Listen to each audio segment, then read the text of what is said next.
I'm Laura Kelly, and you're watching POCCA Cape Cod. Thanks to LCTV today.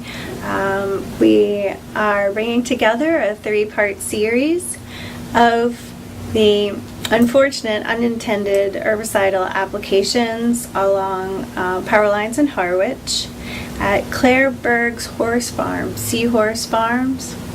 Today's episode is at the Harwich Board of Selectmen's meeting, where MDAR and NSTAR are present, telling their side of the story with regulations as well as the test results that came out.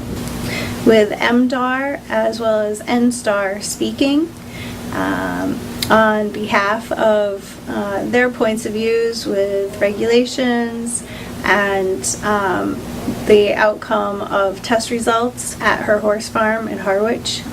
Note this was 3 weeks after the facts, and also note that a lot of their particular regulations that they speak about unfortunately were not met. So at the end of this board meeting, I'll be interviewing Claire herself, so you can hear from the horse's mouth. We voted as a board to send a letter to MDAR with our concern over this incident. And quote, we believe that prior notice, at least 48 hours before scheduled application as stated in the vegetation management plan to abutters and town agencies is necessary. Independent observers funded by the utilities of the actual spraying activities are critical. Okay, my name is Lee Cortriel. I'm the Division Director for Crop and Pest Services for the Department of Agricultural Resources. The pesticide program is under my purview, and that includes the rights-of-way program, which we also administer. I do have here tonight the inspector, who is our actual, he's the rights-of-way coordinator for the department, and he actually also did the investigation of the incident at the site.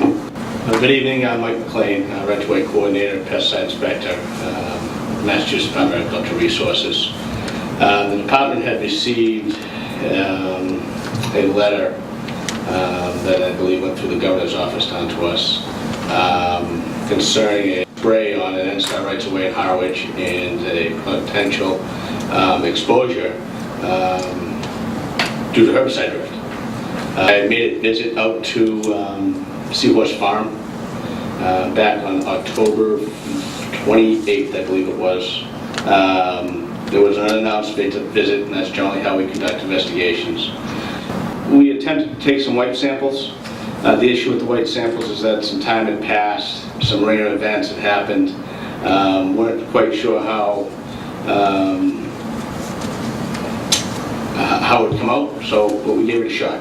We picked areas that were tried to be protected from the rain, and also areas where I could see that was dirt buildup, where potentially the herbicide may have not washed away if in fact it had drifted in that location. A total of 5 wipe samples were taken plus a blank, which made 6. Those samples were taken on November 5th. I went from Harwich to Amherst that same day to deliver them to the lab. So the time of year, it's difficult to tell what's treated and what's not, but what's clear are pines. What's one of their targets is pines. But you can tell where treated pines were and non-treated pines were. And the feeling is that the herbicides, they're not selective, meaning that, if they are touching a vegetation, they're going to cause damage to that vegetation. And part of our evidence is to see if there was drift, is there signs of dead vegetation going towards that area of concern. The photographic evidence didn't show that. I didn't see that. The rights-of-way regulations for agricultural land, when using sensitive air materials, which are the materials that were used by by vegetation control services, is 0 to 100 feet. There's limited spray, okay, because they're using a sensitive air material. Our lab results came back. The lab had extracted the wipe samples, and they had tested for metsulfuromethyl, which is Escort XB, and the imazapyr, which is the arsenal. And they're also supposed to test for the fusamine, which is quinine. They called me up after to explain to me that we goofed because the extraction methods can't be used to test for fusamine. So we don't have a result for the fusamine, but we do have it for imazapyr and metsulfuromethyl, or the Escort and the arsenal.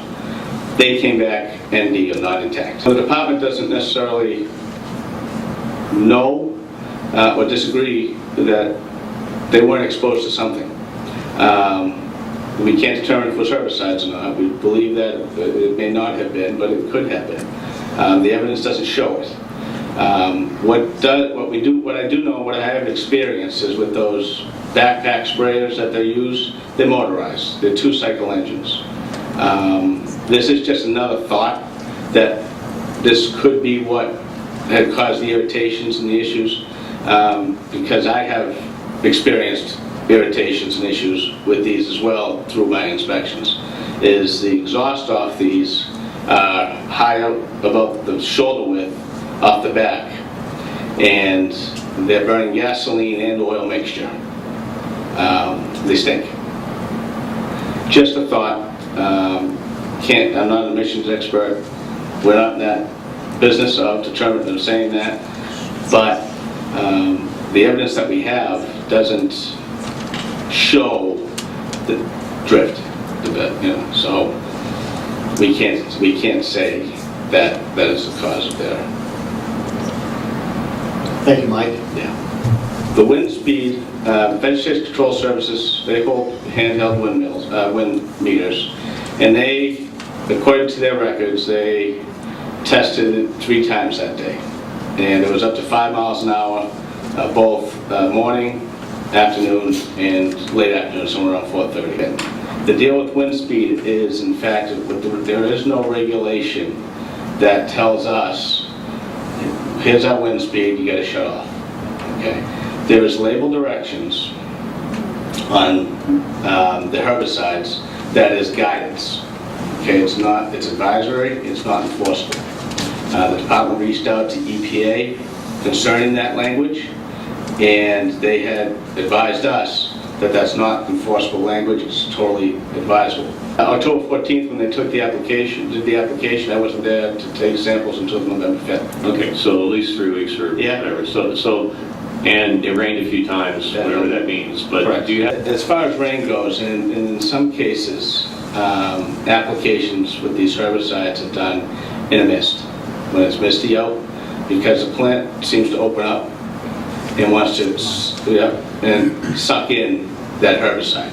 And what the idea is that the herbicide will, you contact the herbicide, it gets taken in and goes down to the root system and kills the plant. That's the idea behind it, without affecting other plants. You treat that one and then you go to the next one, as opposed to just broadcasting, where that if you had broadcasted the material, you would have basically dead desert.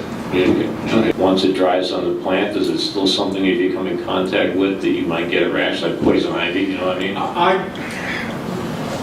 And again, I'm just trying to understand. I can't tell you definitively that would not conceivably be a case. It doesn't wash off. A couple of notifications that happen, and we'll skip the yearly operational plan notification. But when it comes down to time to do the applications, is what you call a 21-day notification. And what that is a notification that goes down to government officials, select board or town administrators, the conservation commissions, and board of health, as well as water departments. That is at least 21 days out. It could be more. Okay, explaining, who we are. We're going to be in your area. This is our contact information, and so on. Then, at least no less than 48 hours before the applications start. Okay, so when I say that, generally speaking, like this last incident, or this last round of spraying, I think it was about a month of actual time between when they started and when they finished spraying, all of what they had to do here on Cape Cod. All right, and so at least 48 hours, but no more than 40, no sooner than 48 hours before the start of that first day, a notification goes out into your local newspaper, which would be the Cape Cod Times most likely. All right, and it would be the same sort of information. Hi, we're coming through these towns. We're going to be doing foliar applications selectively. This is our information, so forth and so on. In addition to that, there is another regulation out there which isn't ours, but it's the Department of Public Utilities, where I believe they have to go and knock on the doors or supply letters to every abutter 30 days out. So that's what the applicator does. Now, there's been a long time standing, they've been doing that. That regulation is relatively new to them through DPU. The 30-day window is new. They've been given that notification of going out and talking to abutters since before I've been rights of way coordinator, and I started about 12 years ago as rights of way coordinator. So they always went, and the reasoning was they wanted to find out where your private well was or such, so that they could appropriately give the proper setbacks. That was the biggest reason for, hi, here we are. And then they'll answer other questions you have for you. It would be kind of difficult to ask for 48 hours ahead of time. But their information is given to you guys, and it's a phone call away. And not that you're responsible to call them, but it's just a thought. So I'm a little confused by not being able to give us any level of notice other than this 21-day notice that you're going to dance around the town. And it just seems like that's effectively no notice. And so I'm a little perturbed by that. See, there's regulations, and they need to follow those regulations. And that's where the regulations are written. We can't put additional, we can't make up additional stuff. So in other words, we have regulations that have no teeth in them. Well, actually, I wouldn't say the regulations don't have any teeth. Minimal teeth. It's just that they're not as, they don't provide the specificity that you are requesting. However, we can't enforce what doesn't exist on our books. We can suggest that these are appropriate changes, and we certainly would support something like that. However, I can't force what I don't have on the books. MDAR, who puts out the notifications, or the contractor? Contractor NSTAR. My name is Jerry McDermott. I handle community relations for NSTAR here on the Cape and the Vineyard. I'm joined tonight by Supervisor Dennis Galvin and also our senior arborist, Mr. Bill Hayes, who will speak and answer these questions.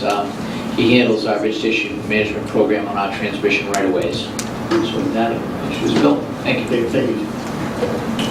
Bill Hayes, Senior Arborist for NSTAR Transmission Vegetation Management. To answer the question about notification, we did an environmental monitor notice in November of 2013 to all the communities on the Cape, including Harwich. Then the YOP went out to all those individual communities. After that, that 45-day letter period was a comment period for the public, and that went to DAR. Then there was a 21-day letter that went out in April of 2014.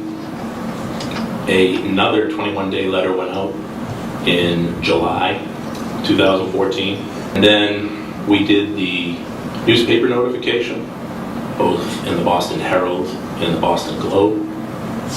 And that was done in August, as well as subsequently after that, the Cape Cod Times. We did that just before the application in October. I believe also that the Community Relations Department from NSTAR notified the communities as we're approaching that time period. that were going to be in the communities doing the application. So that's how the notification process went. But I think that all of this pile of stuff doesn't solve either your problem or ours, and it costs you money. I think it might be time to try and figure out a simpler system to communicate with people.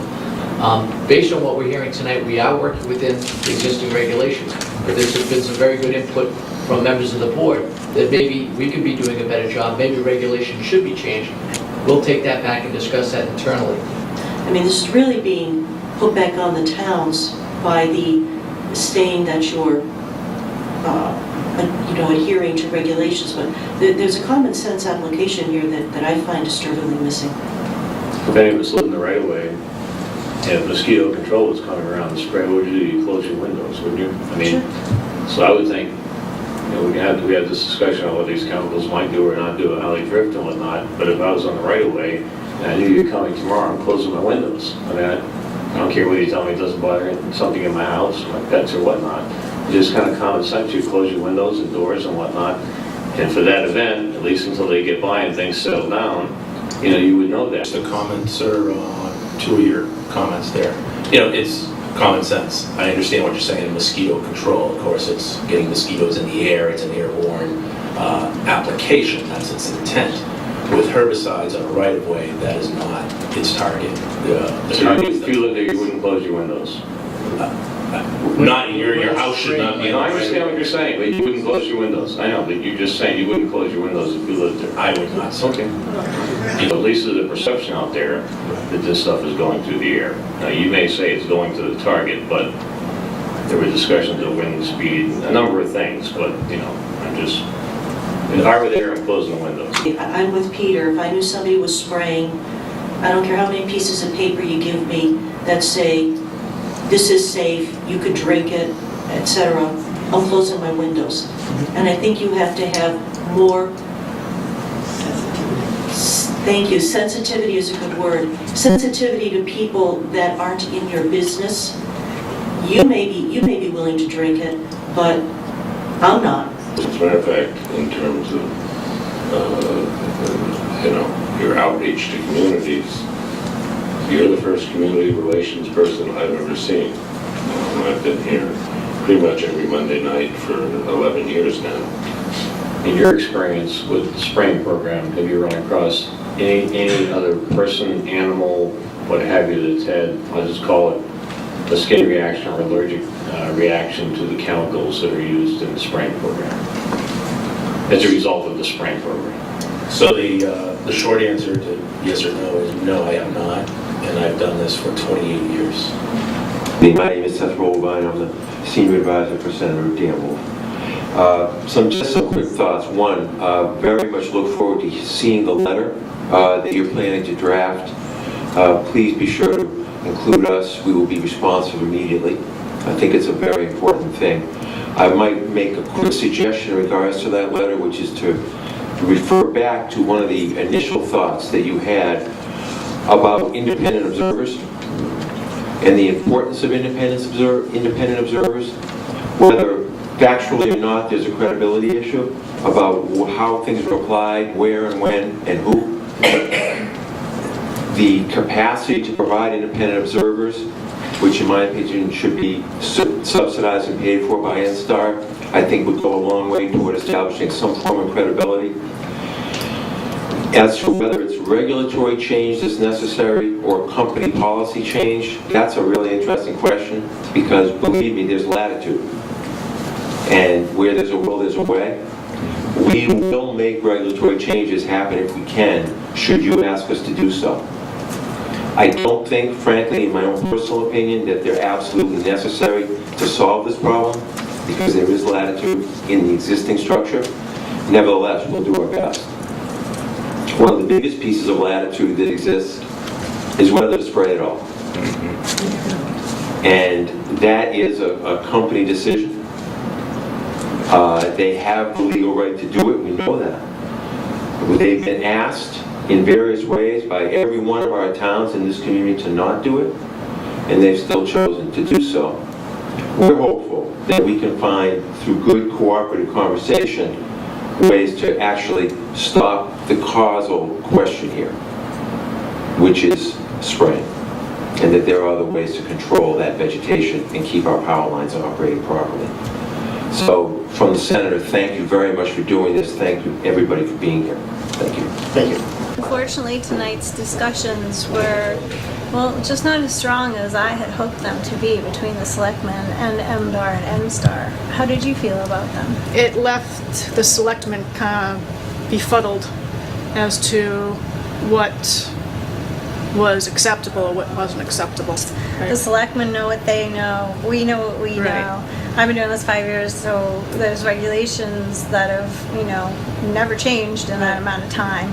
And for MDAR and NSTAR to get up there and speak, I was uncomfortable with the situation. Yeah, unfortunately. and some on the board were very uncomfortable with it as well, and they let MDAR and NSTAR know that they weren't happy. There has to be something put in place that they communicate. MDAR didn't want to communicate, and they stood up in front of everybody stating, well, it's not our responsibility to communicate to you, it's the applicators. The results that came out didn't admit to the herbicides being the fault of your unfortunate rash for over a month. MDAR stated that it was the engine and the motors of the Sprayers, machines, yeah. of the sprayers itself. And they're going to blame the exhaust fumes of the backpack sprayers. And In my for eyes, sure. them saying that it wasn't herbicides, but it was this, still is them saying, hey, that was us. Yep. So they should be held accountable regardless. Yes. What I'm hoping that the Harwich Town Selectmen do, moving forward with all of this, after tonight, is to write to MDAR, NSTAR, state representatives, senator, governor, EEA, the same letter, send it to all of them, stating that this is the Harwich Selectmen, they want to have regulations changed. They want to have herbicides removed from rights of ways for vegetation management.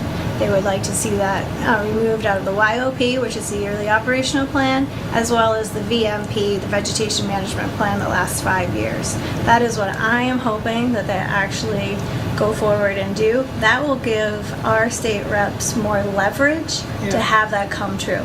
If this comes from our selectmen versus us, that gives those that are up at the State House a chance to push this further. This is Laura Kelly from POCCA Cape Cod. Thanks for joining us today. Be well. What's coming up on 2015 is continuation of discussions on the topic with the EEA. POCCA has been invited by Senator Dan Wolf's office to help hopefully rewrite regulations. We're hoping to really fine-tune what has been written. There's 13 regulations that POCCA believes MDAR is not abiding by. I want to discuss each and every one in finite detail and explain, what isn't working and why, in hopes to tighten them. And ultimately, the ask is to not use herbicides for vegetation management along power lines. If they are to be used, if we can't, get that to happen, my ask will be to have a third party monitor the situation and write violations. There have been so many violations the past 2 years, last fall and this fall. Writing violations get sent to MDAR, and MDAR does nothing about it. So at this point, NSTAR and their certified state applicators have been able to do what they want. And even when weather conditions aren't correct, they're out there, et cetera, et cetera. So there needs to be a system that is written that we can all live by. The state, the utility and the townspeople. That is what I'm striving for. And we really want to make this clear, simple, and something that we all can put in our daily lives, that this is the way it's going to be for the future. So next generations don't have to go through this. So next generations won't be harmed by maintaining vegetation along power lines. That's my personal goal, is to keep health be the number one factor. And of course, when something is a regulation, it is in writing, we must live by that and have that be the standard. And if violations need to be written, they need to be written. At this point, it's $25,000 per violation per person per day, and there have been so many that are just not even, I call it, they just get put under the carpet. They're not even considered. So that is a broken system. My goal is to make this a situation that it isn't like this ever again. 2015, we want to have something that's clear, concise, and for all of us to understand. And it certainly won't be where we're all happy. I believe it's going to be really hard to make everybody happy as the outcome, but at least we all know that we need to live by it. At this point, it's not working. This is about people.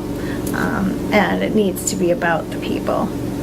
So this is what we'll see in the near future, what POCCA's striving for, and so stay tuned.